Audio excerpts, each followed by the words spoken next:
চীনের সঙ্গে কূটনৈতিক সম্পর্ক জোরদারের চেষ্টা করছেন ব্রিটিশ প্রধানমন্ত্রী কিয়ার স্টারমার। এই উদ্যোগ সাধুবাদ জানানোর মতো হলেও আলোচনার টেবিলে একটি বিষয় ছিল চোখে পড়ার মতো অনুপস্থিত: চীনের পারমাণবিক অস্ত্র সম্প্রসারণ। আন্তর্জাতিক নিরাপত্তা বিশ্লেষকদেরও ভাবাচ্ছে এই নীরবতা।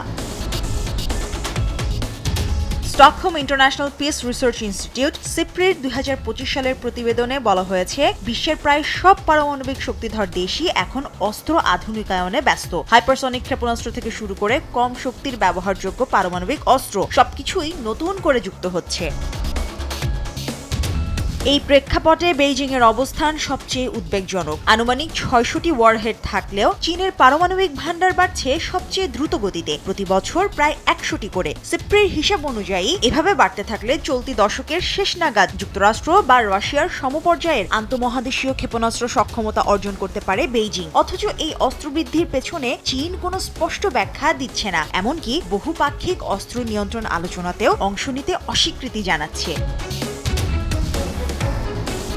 চীনের যুক্তি হলো যুক্তরাষ্ট্র এবং রাশিয়াকে অস্ত্র কমাতে হবে, কিন্তু তাদের জন্য ন্যূনতম জাতীয় নিরাপত্তা এটা বলতে তারা কি বোঝাচ্ছে সে প্রশ্নের উত্তর নেই। এই অস্পষ্টতাই কৌশলগত অনিশ্চয়তা বাড়াচ্ছে। ওয়াশিংটন এরই মধ্যে সতর্ক সংকেত দিয়েছে। পেন্টাগনের মতে চীনের সামরিক প্রস্তুতি এখন হেয়ার ট্রিগারের পর্যায়ে। উত্তর চীনে নতুন ক্ষেপণাস্ত্র চাইলেও প্রশান্ত মহাসাগরীয় অঞ্চলে মার্কিন বাহিনীকে লক্ষ্য করে সক্ষমতা পরীক্ষা আর 2027 সালের মধ্যে তাইওয়ান ইস্যুতে যুদ্ধ জয়ের হিসাব, সব মিলিয়ে পরিস্থিতি সংঘাতমুখী। এখন প্রশ্ন চলে আসে, এই পদক্ষেপগুলো কি কেবলই পরাশক্তির মর্যাদা অর্জনের চেষ্টা, নাকি তাইওয়ান প্রশ্নে শক্তি প্রদর্শনের কৌশল, নাকি যুক্তরাষ্ট্রের অস্ত্র আধুনিকায়ন এবং রাশিয়ার আগ্রাসী পারমাণবিক হুমকি থেকে শিক্ষা নিয়ে একই পথে হাঁটা?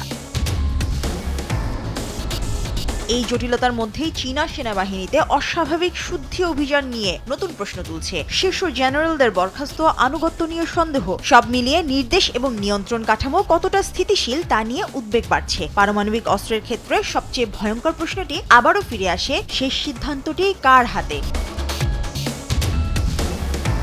এই বাস্তবতায় স্টারমারের নীরবতা কেবল কূটনৈতিক কৌশল নয়, বরং এক ধরনের দ্বিচারিতার প্রতিফলন। ব্রিটেন নিজেও পারমাণবিক সক্ষমতা বাড়াচ্ছে, যুক্তরাষ্ট্রের সঙ্গে যৌথ ব্যবস্থায় আবারও বোমা সংরক্ষণের পথ খুলছে। ফলে চীনকে প্রশ্ন করার নৈতিক জায়গা লন্ডনেরও সংকুচিত।